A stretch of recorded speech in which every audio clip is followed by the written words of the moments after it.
without that consistency, you won't have that fulfillment or that success. There's a lot of people that'll try something once and be like, it didn't work out. All right, I'm gonna go over here. But why don't you look at what didn't work and why it didn't work, and then try it again and try it again and try it again and again and again until it does? They really forget that foundation at a time. And when you forget your foundation and you go hop over here, now there's a disconnect, because they're like, they were expecting you this way, because a lot of people only have tunnel vision. And so when you go do this, then you're out of their vision scope. And they're like, wait a minute, he's over here. I don't like that. Okay, let me go find somebody else, right? And I think you have to teach the consumer, you have to teach your platform, the people that follow you, that engage with you. You have to give them a little of where you're going so they understand. And hey, I want you to come with me. So as we build this, we're going to build it together, and we're going to go. Hi, it's Robin Sharma, and you're tuning into the Millionaire Student Show with Sashin. Sashin. Sashin. Sashin. Sashin. Sashin. Sashin. Sashin. Sashin. Sashin. Sashin. Sashin.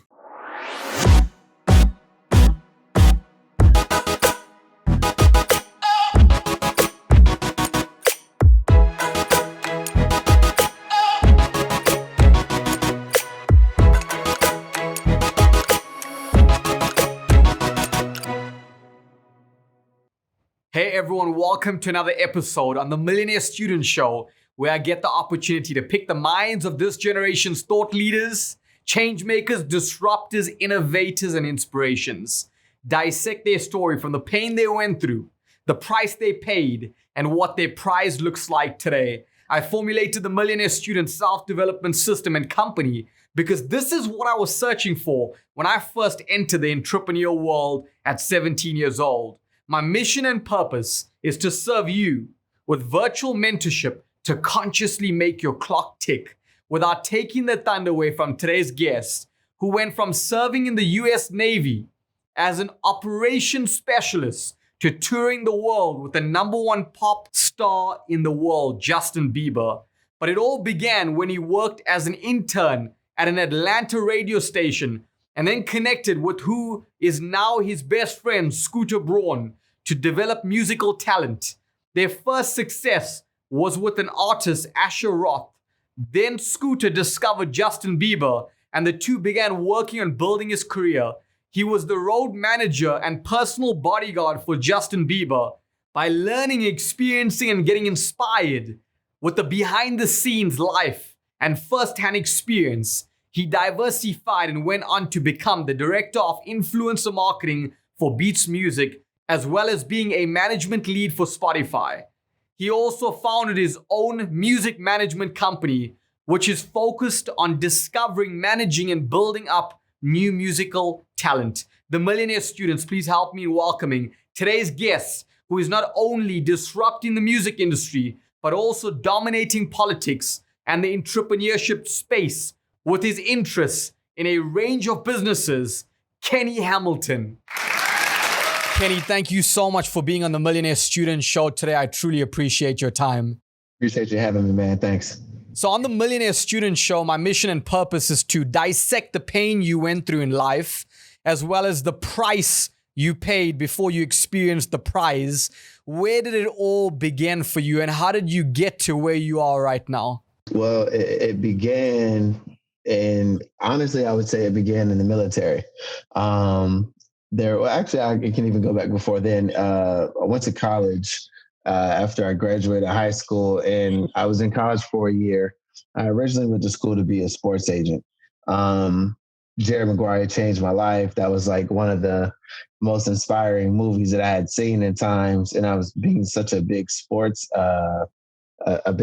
person, I just knew I wanted to do that. My brother, he was like our star basketball player at school. And, I was just like, I can be his agent, because I just wasn't like the best athlete, right? And, going to school, I kind of was going back and forth with, being in school. And I ended up dropping out and went into the US Navy. While I was in the Navy, throughout those 4 years, I realized that I love music about this much more than I did sports. And so that got me on a track to really kind of figure out what it wasn't music that I wanted to do. And I was one of those type of people that kind of gets inspired by films and different things that you see. And, I know films are scripted and, a lot of things. Some things are, true stories and whatnot. But there was a film called Brown Sugar. It came out. It was with Taye Diggs, Sanaa Lathan, Mos Def, Queen Latifah. And it was about Taye Diggs, and he was a record exec for a label. And I had never seen any other person like that outside of like a Russell Simmons or Puff or, different people like that you had heard about with Def Jam. But I didn't know about it in that extensive way. So I started researching it more. And then Kevin Liles wrote a book called Making It Happen. And so I read that book and it just clicked in my head, and I was like, that's what I want to do. I want to work in music. So when I got out the military, I was on that track. I started trying to figure out how can I get in the record industry. Ironically, I hosted a radio show in college. And so I felt like there was some type of familiarity there. So I went and got an internship at a radio station in Atlanta, Georgia. And that's what really began my career, because I said through radio, I can use radio to get to the record industry side. And so that started my journey there through radio. And that's where I started making my connections, meeting friends and, getting opportunities. So foundation always creates direction. How did the Navy instill the right ethics and traits in you? And what were some of those traits? The Navy taught me structure. The military is very structured. It's structured in departments, from like operations department, engineering department, supply department. And with that structure, it's funny when you're young and you're going through things, you don't realize, how things are going to affect you. Like, even if you have the smallest job, like working at, at T-Mobile or something like that, it can shape the way that you'll live your life later on, right? But having that structure then and understanding processes, structures, taking things step by step, I learned all of those in the military.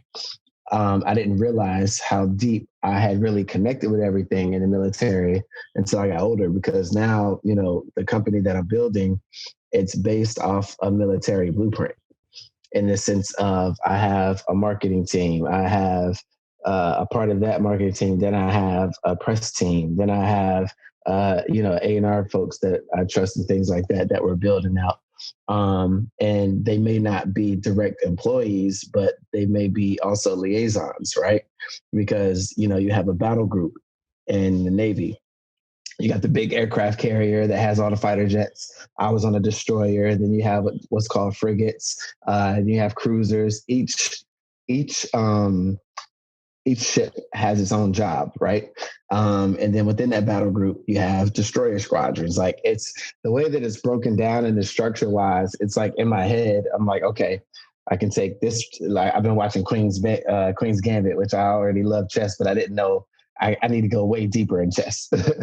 But, it's all strategy, and it's all, thought planning and structure. But I would say the biggest thing that I learned from the Navy is structure, and also paying attention to details. Because one detail, be catastrophic, especially when you're, dealing with secret, top secret security clearances. It's so ironic that you mentioned chess. I learned how to play chess when I was 6 years old. And then I started representing, South Africa for chess. And there's so many similarities in chess, and as you mentioned, in the Navy. But most people don't understand we get paid in public for what we do in private, behind the camera, behind the walls. What was your darkest days and struggles like in your foundation before you were the Kenny Hamilton that people see today? Man, it was a lot. It was, it was interning at that radio station, and that was at night when I would go in, or I had to do 3 or 4 events a week. But during the day, I was working at T-Mobile, which is a cell phone store. And, most folks know about what T-Mobile is, but I was working at a cell phone store selling, I don't know if you remember sidekicks, the little things that had the screen that popped up. We were selling sidekicks, Blackberries, and, this was 2004. because I needed to, to try to make some type of money so I could be able to do whatever I wanted to do. So, I'm working at T-Mobile during the day. I had to put in 40 hours a week with that. I would leave the store. I would go down, drive 30, 40 minutes to get to the radio station where that was in downtown Atlanta. And, I'm there till, pretty late at night until after 10 o'clock. And then I had also started interning for Jermaine Dupri at So Def. And so if I was out with my man Mel Testamar, because I was a promo intern running around the city, passing out CDs before everything went completely digital with DJs, like we had CDs pressed up and we would go to every club. Atlanta's a big strip club culture. Like, everybody's heard of Magic City and things like that. But hip hop records and records period break in Atlanta through the strip club. So we would be hopping from different strip clubs, making sure the DJs are playing these songs. Then go to whatever club is open that night. You know what I'm saying? Make sure the DJ is playing that song, standing by the DJ. Sometimes you'd be standing there till the club closes, because if it's a new record, DJ is not going to play it in the height of when the club is going on. And when people are partying and dancing, they're going to break new records either at the beginning of the night, but you really don't want that. So you wait towards the end, before the lights come on and you're trying to push them to play this record. Then I would go back to my apartment, take a shower, put my T-Mobile uniform back on. This is 3, 4 in the morning. I got to be back at work at 8:30. And so I would drive 40 minutes out from where I lived to go to the T-Mobile store. And sometimes I would just sleep in the car, have my man knock on the window to wake me up. And then, we would start the day all over again. Every single night wasn't like that, but there were a lot of nights where, it was just a consistent grind, and just pushing, and the little money I was making at T-Mobile wasn't a lot. It wasn't nothing crazy, but it helped, keep my lights on. And I had a little roach infested studio apartment in Buckhead, a little section of Atlanta. And people are like, oh, you live in Buckhead? Yeah, but I probably lived in a one little project looking building in Buckhead just so I could be close to in the mix and where I needed to be and move around a lot faster. So dissecting your story, connecting all the dots from the outside looking in, it amazes me how everything feels and looks like a divine intervention, with you starting off in security and then getting into the music and now dominating and disrupting a few industries. How important was it for you to stay in student mode, for you to learn from mentors, knowing that you don't know everything? Right. Well, I think that's the biggest thing, right? Is people understanding that you don't know everything, and that it's okay to want to learn, and it's okay to, be taught things from, people that you might not have thought that you would get a lesson from. I feel like there's lessons in everything, right? I had never planned to be,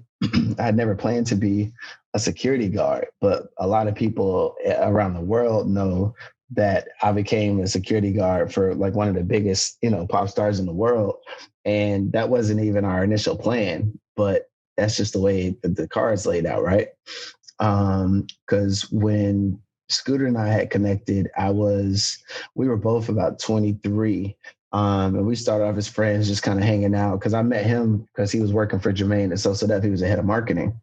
And so, I remember I went into his office one day and I was like, yo, I really want to get into, either artist management or working with artists directly and, helping them get records. Cause I had been in the studio a few times with people and I understood. I was like, I like that process. I like seeing it, like seeing the record start from this to get to this. And, I just kind of stuck by him because he was managing this rap group called Overdose at the time.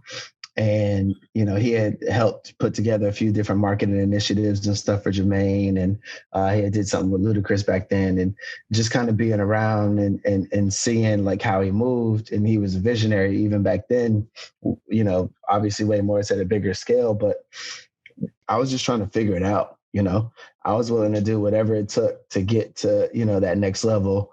Obviously within means and nothing absolutely crazy, but just, if I'm taking out trash, 4 times a day for somebody and I need to do this or that, then I'm going to take out the trash, I'm going to do whatever the grunt work. Cause I learned that in the Navy, right? When you first get to your ship, you don't have any rank. So I'm sweeping every day. I'm mopping every day. And I'm like, I don't want to keep doing this.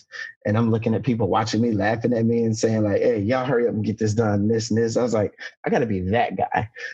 I want to yell at somebody and tell them to hurry up and get it done. Right. And I was like, okay, so I need to learn this, and this. So same with, with the business, it's like,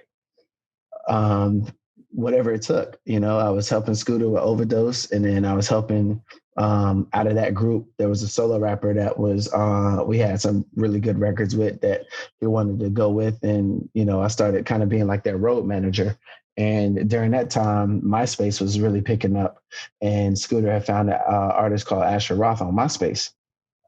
And with Asher came down to Atlanta. I remember I was like, yo, I want to be his road manager. Like, let's make it work. And he was like, well, you gotta talk to, a lot of times the artist like really picks their internal team with the help of management, but Asher already had 2 guys that he wanted to work with him. I remember we had went out for breakfast one morning, and I was telling him, I was like, yo, I want to be a road manager. I can do this, and this, like, make sure we good. And he was like, man, I think you're a great guy, but I got, my 2 friends that I want to have working with me that, we came up together, and I always said that they would be with me. And I said, man, I can understand that. I'm a person about loyalty as well. And through that, it was like, okay, well, he has this, so I'm gonna just, keep figuring it out. And then, a little while later, Scooter had found Justin Bieber from Canada. And so, he had ended up moving Justin down to Atlanta. And, at that time I had left T-Mobile. I was working at a place called CarMax, where you sell cars, like used cars and new cars. I had moved radio stations. I was at a different radio station.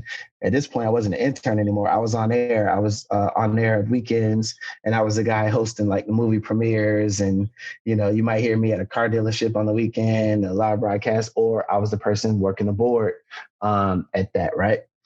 And through all that, it was just, taking step by step. So when Justin came to Atlanta, it was like, if I needed to, we would take him to go play ball or drop him off at, a friend's house or whatever it took, what I'm saying? It was just, I knew he was going to be special, but we didn't know how big it was going to be.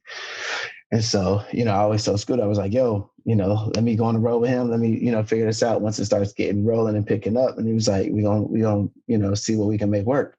And I still needed to work, and there was no money being generated. Like a lot of people don't realize, like, when you're starting off in music and you're starting off with an artist, like you're trying to break an artist, there's no money being made whatsoever. Like not a dime, especially back then. Like now you got digital, you got streaming. So some people are like, man, I could just put this out through TuneCore or, through STEM or one of these, distribution platforms and start making money, which is great. But when people listening to CDs, and iTunes is just starting, nobody's just going to spend money on something that they don't know about. They got to be able to see it. It has to be promoted and things like that. So, we were at a early stage and situation where it was one of those things where like whatever it took, whatever we needed to do, let's make it work. And it got to a point where, Justin was on the road. Our guy, Ryan, who used to work with Usher, got introduced to us because Usher wanted to involve, and Usher and Scooter were partners with Justin. And so Ryan kind of came in and took that road manager position because he was taking them around the studios and things like that. And they, had to go on the road because I still had to work. I still had to do this. And it was one of those things where it was like, all right, what other role is it? Sometimes what you want to do might not be available, but what you can do is available. You feel me? So I looked at what I could do. And I remember Scooter called me and I went over to his place and we were just hanging out. And he was like, man, I need to find a security guard for Justin. Like it's, a lot of the fans are starting to, know what he is when he's running around, and it's starting to become like little crowds and stuff. I think he was just turned 15 at the time.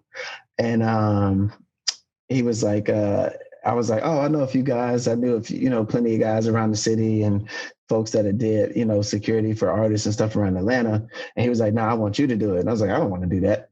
And I was like, I've never done security before. Right. He was like, bro, you're in the military. You have a martial arts background. Like, he's like, what are you talking about? I was like, I mean, yeah, I know how to do it. I could do it. So I went and took a executive protection course. At the time, it was my buddy Elijah Shaw, who is now the head of security for J. Cole.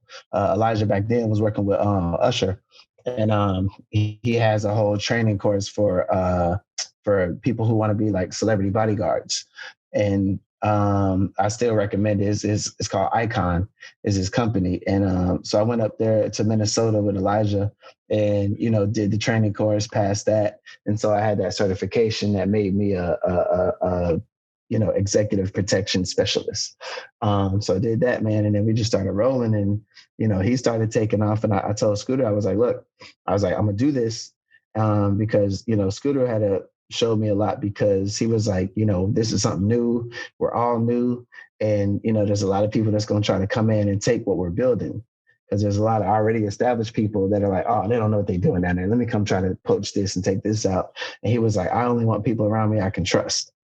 So he was like, we got to keep this tight. We got to make this a tight family. And I understood, and I could see the vision, and I knew how the talent was. And I was like, man, I'm all in. Whatever I need to do, we're going to get it done. And so that's how I became that. Kenny, you're mentioning a lot of names, Scooter Braun, you mentioned interning for Jermaine Dupri, and then you mentioned Justin Bieber. And what most people miss here is you were with Scooter Braun 3 years prior to him finding Justin Bieber on YouTube. Am I right? So you were there before Justin Bieber was even founded. And that's what most people miss. From the outside looking in, people believe success is based on luck, which is us, because we create 100% of that luck and position ourselves for success. And you did that within those 3 years. You created your own luck, which everyone who wasn't in your shoes will never be able to fathom. I'm a firm believer of when you pay the price will eventually pay you. How important is it to pay the price without any expectation, and eventually success shows up? Well, it's extremely important. But paying the price could also be synonymous with, remaining consistent. We live I love memes. I'm a meme guy. If you ever follow my social media, I post memes all day long. They're funny. Sometimes they really do speak to like my true thing of what I'm thinking about. But, being consistent in whatever you want to do, right, is always important, because without that consistency, you won't have that fulfillment or that success. There's a lot of people that'll try something once and be like, it didn't work out. All right, I'm gonna go over here. But why don't you look at what didn't work and why it didn't work, and then try it again and try it again and try it again and again and again until it does. There can be a lot of realistic situations that may or may not work. You may say, okay, I can't do this, but figure out a way that you can do it. If this street is blocked, then turn around and make another turn. And sometimes you got to make 2 or 3 turns before you get to that other turn that you wanted to get to, right? So I think it's just really important to, in paying that price and just understanding that consistency is key, and consistency breeds success. That's what I say all the time. It's like, there's no success without failure. It's not, you can't be afraid to fail, and you can't be afraid that paying the price is going to be, the ultimate sacrifice. But to really get to that next level, you got to get uncomfortable. You got to get especially in entertainment, like, man, I done had so many eviction notices. It's crazy, but I just believe that it's going to work. It's going to work. The next thing's going to come. This is going to come. Like, we're just going to figure it out. A lot of people can't live like that or don't like that anxiety, but sometimes, man, that anxiety pushes me. That anxiety makes me like kind of sit back and just observe things. I mean, you look at the year that we've had here in 2020, I didn't just sit back and say, oh crap, the rest of the year is done, I'm gonna just sit down and not do nothing. I said, okay, let me see what I can control, because I can't control a pandemic. I have nothing to do with that, but what I can control is what's in front of me. So let me figure out how to make my talent that I have on my roster maximize this year, hit every goal that we need to hit, and come out when this pandemic is over to flourish.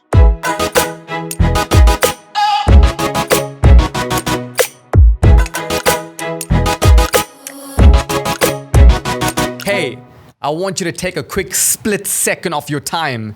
All I want you to do is hit the subscribe button and turn on your notifications. I want to update you when I have a next iconic guest on my show. Stay in student mode. Hey, what's up, guys? This is Kenny Hamilton, and you're tuning in to the Millionaire Student Show with Sashin. I've heard you say a lot of people want to be that person in charge rather than being a great team player. You and I have succeeded at running teams. You know, I've personally ran a team of 150,000 distributors. You've done it at the highest level as well. But there's always so many egos that needed to be pacified at the upper 20% of the team. How do you deal with all of that, especially with the talent that you have and the people around them that want that spotlight, but they don't get it? I think I've learned as I've gotten older, I've learned more and more. And I remember when I was younger, and again, I revert back to when I was in the military, how I wanted to get to that level, right? I didn't want to be the guy sweeping every day. And I was like, oh, I can do this, and this. But sometimes you got to let time develop and you got to really learn. And a lot of times we want to, everybody wants to be the CEO, but, a lot of people skip so many other steps. And it's like, hey, you can be the director of, whatever, right? The director of microphones, let's just say, right? And you miss a detail and you're not a good director, no one's going to promote you to a VP or senior director, or you see what I'm saying? It's like you take these steps, but you can't miss the details. It's like whatever you do, be the best person at it. Whatever level you are, be that best person and open your mind to be able to learn other things. And don't be afraid to just be in this position and be the best at that to be able to elevate to something else. A lot of times we want to just, come in the door and go straight to the top. And it's like, it doesn't work like that. Because you haven't experienced things that, you haven't experienced failures in what you're doing right now to be able to even get to this next level. So a lot of times it's just taking things slow and understanding like, hey, let me master this first. While I master this, then I can get to this level. But then on the flip side of that, when it says like, everybody wants to be a CEO, everybody's not built to be a CEO, and that's okay. Just because you're not built to be a CEO doesn't mean you're a failure. You might be a great vice president, and being a great vice president, or you might be a great operations director or a great general manager, one of the best that anybody has ever seen before, right? Like I'm a big sports guy, like I said earlier, and, I look at like Phil Handy and Rico Hines, these are NBA specialists that work with players in the off season. And a lot of people don't even know who they are, but, they're like assistant coaches on some teams and things. Like Phil Handy's an assistant with the Lakers as well. But he's one of the top skills coaches, that every player wants to work with, not just Lakers, but other players, right? Rico Hines is the same thing. They, might have played in college and some might have played in the league and whatnot, but, they're not trying to own the team. I'm sure they may like to, but they know what they're great at and they focus on that. And they've built huge reputations in their industry because they are great at that. No one can be better than them at what they're doing because that's what they focus on, right? And that's okay. Kenny, being a part of Justin's security team, touring with him and being a part of the inner circle, you got the opportunity to see and experience the love and unfortunately the hate. And you're doing that with the artists you're managing right now as well. How difficult was it for not just Justin, but anyone who's successful to live their life whilst the world and the system wants to see them fail? It's hard, right? I think everybody starts off as an underdog.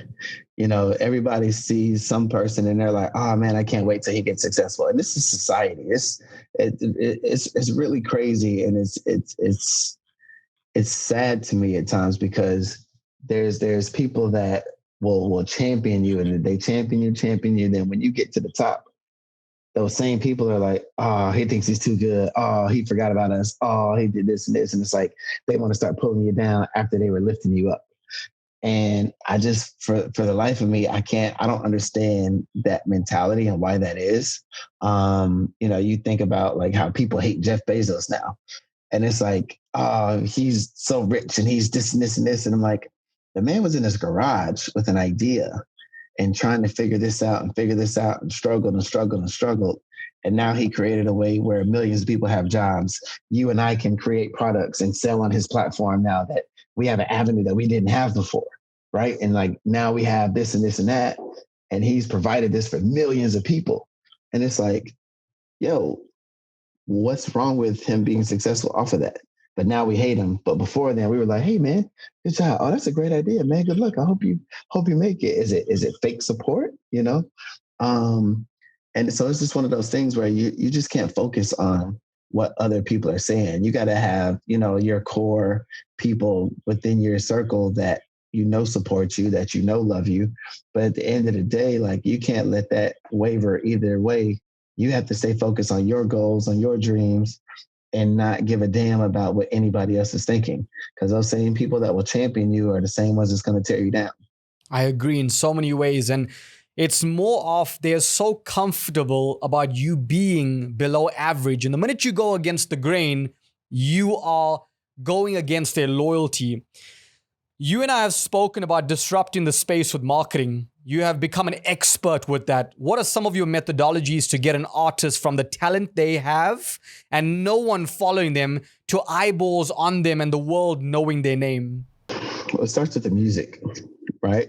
Music is always a common denominator because with the music, without the music, then you can't build a fan base, right? So once you figure out what that artist is and what their, you know, direction is musically, now it's, you know, finding, I say this thing, it's like one fan at a time. You don't try to get the world all at once. It's the same thing in like business, like you just take steps. And okay, if I have, you know, fans in this city and fans in this city, let's do things and push our marketing to these areas so it'll amplify what they are. Because if I have 10 fans over here and 10 fans over here, then if I get them and they engage with those 10 and go tell one person, now you got 20. That 20 tells one person, now you got 40. Those 40 go and tell one people, now you got 80, and so forth and so on. And that's how you like to build it. So I literally always start like, okay, how do we focus on like what's in front of us, and how do we focus on how we can help, you know, build this out more, right? Like, you know, one of my artists that I'm with right now, I'm actually on the road in my hotel. I know we've been trying to get this done and I've literally been, you know, moving like crazy, but my artist, Anaya, who's an incredible singer from Houston, Texas, she has a crazy engagement online. Her Instagram, if you want to check it out, is at INAYAH at Anaya. And she's got little under 2 million followers right now, but her engagement is over 60%. And like when you break down the analytics, and you and I, this is our game, we know this. Some people will have 10 million followers and their engagement is like 0.1% or, you know, 1%, they just don't have it. But like with her, she has so many women across the country that just think that they're her best friend. So she does content to make you feel like, yo, that's your sister, or you see yourself in her and things like that. So, you know, we do a lot of things that cater to her fan base, and whether if it's the way she, you know, if she's tweeting and replying to a tweet or liking a tweet, or, you know, there's a famous rapper, female rapper that tweeted about one of her songs saying that it's one of my favorite songs, the song Best Thing. And all of her fans were like, yeah, girl. Oh, that's my girl.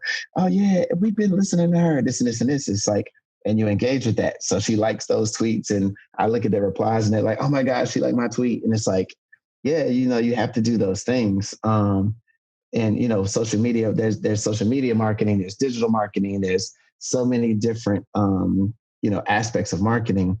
You got to really take your time and dive into each aspect and give it equal time as well. Most people just missed what you said. The first few words was all about word of mouth. And that triggered it for me instantly. When I heard you say that, it's one person at a time, as you mentioned. But most people are talented enough to get the world to know their name, but they cannot bridge the gap between that and giving the world a reason to never forget their name. Besides desire, what do artists and entrepreneurs lack to maintain and scale their success? I think we get to a point where we forget why we wanted to do what we're doing. I think sometimes we all kind of get, lost in the sauce, as they say, right? You get to a point where we can't forget how we built our brand and what we built it on, right? On that foundation. And it's great to elevate, but you can't leave that foundation. And, I think Steve Jobs, rest in peace to him, but he was one of the great leaders that kind of showed us what a foundation was, right? Like Apple is a tech company, and what Apple makes their money from products. They make their money because of their iPhone, and they won't leave that foundation. They'll continue to update it, to make, different changes to it, give you this, give you that. We're on Zoom on an iPhone now. 10 years ago, I would have never been able to do this on my iPhone, right? And I think when people get to a certain level, they really forget that foundation at a time. And when you forget your foundation and you go hop over here, now there's a disconnect, because they're like, they were expecting you this way, because a lot of people only have tunnel vision. And so when you go do this, then you're out of their vision scope. And they're like, wait a minute, he's over here. I don't like that. Okay, let me go find somebody else. Right. And I think you have to teach the consumer, you have to teach your platform, the people that follow you, that engage with you. You have to give them a little of where you're going so they understand. And hey, I want you to come with me. So as we build this, we're going to build it together, and we're going to go, with this together. And you have to, it's a learning behavior. You have to continue to teach, when you're, elevating and getting to different levels, so that you don't lose that foundation. This question is very relevant to both music and the entrepreneurial industry. Creating the next iconic artist or business from ground floor to the pinnacle, there are no shortcuts, but there is a price that needs to be paid. But what percentage is actually the music, and what percentage is actually the marketing, in your opinion? I think it's interesting, because it depends on the artist. Like, there's some artists that are really talented, but they just don't have those like intangibles, right? To be on stage and to be like a Justin Bieber or an Usher, or, to really be captivating and get people that want to come buy a ticket to come see them. And there are some artists that just don't have like that charisma. But then there are, artists that might not sell out, Madison Square Garden, but they can sell out the House of Blues for the rest of their lives, because that's their niche, and that's their thing. That's what they want to do, right? I think understanding where you want to be and the level that you want to be at is very important. Percentage-wise, it really just varies person to person. I mean, the artist and the music, and making sure that that's good. Like I said, that's the foundation, that's the common denominator. But at the same time, the marketing will always be a big piece of it, because you're reaching that fan base. So, I mean, you could say, for artists, it's got to be, a good chunk is, 50, 60% of them, the marketing, maybe 10 to 15%. The rest is like what the actual product is, and honing in and perfecting that product. For people in third world countries that don't have the greatest infrastructure to build an artist, such as good television promotions, YouTube creators to work with, what do you think they could do to make up for their loss there? Figure out what they can do and what works. Just like I was saying, in this pandemic, when the world was shutting down, I had a 40-city tour plan for my artist Rotimi, and we had a lot of stuff that was on the table, and, deals that were on the table that got pushed to either next year or, wiped out completely, because companies, wasn't going to have a budget to, execute these deals. And it's resources, I know is a big thing, but sometimes you have to see what's around you and see what you can control and what you can build out. Right. And so having that knowledge and experience, if you're in a third world country, but you might be trying to be a content creator, create content for the people that are around you, create content that for the people in your country, and master that, and make yourself known in your country, in your area, especially today, because so many things go viral. If you got, it's the same thing. If you got 10 people in your town that are talking about you, those 10 are going to talk. Now it's 20, now it's 40, now it's 80, now it's 160. You know what I'm saying? Now it's 320. Like there's all these different ways that you can, focus in. So many people want to hurry up and touch the world right now, but it's like, what about the person that's next to you? What about the person that's next to them? Like, focus and hone in on that and let that build out to when, you could eventually, like I said, everybody wants to go viral now, but, if you focus on what's around you, you just never know what will happen. Like, look at Dogface, the guy who was playing the Fleetwood Mac songs on the skateboard and drinking the free song. He's been making those videos for a long time. He didn't just start doing that, but one just took off, and it took off in a huge way. And the dude just bought his first house cash. He started getting all kind of deals, and celebrities want to get with him now. Like, bring the people to you. Keep doing and stay true to what you are and what you're doing, and don't lose your character with it. And just be consistent. You got to be consistent. So no matter where you are, don't make excuses. Look for solutions. Kenny, in wrapping up with the last few questions, did you ever think you would fail? And what kept you believing there was light at the end of the tunnel? It's funny, you don't think about failure, but when it happens, you learn a lot about yourself and how you push. I get a lot of motivation from athletes, and before Kobe passed away, like, Kobe was always like one of my biggest, I don't necessarily want to say idols, but he was one of the people that I really looked at. I study and read about a lot of different business people and, venture capitalists and people that I study and look at. And I look at their journey and things like that. And you always hear about, the struggle and things like that. And I realized, like, every one thing that I always hear from everyone that's been very successful is you can't be afraid to fail. Failure is a part of success. And I think I said earlier, like, there's no success without failure. Because when you fail, you learn. You learn lessons in failure and you learn lessons in winning. And you have to dissect those. So a lot of times, like, if you lose a situation or if you fail at this, we go back and dissect everything that we were looking at to see how we can make it better. But if I win this, then we just push it aside, I won that, and go back. No, you got to look at your wins too. You got to see why that win worked. But a lot of times, it's not like it was perfect.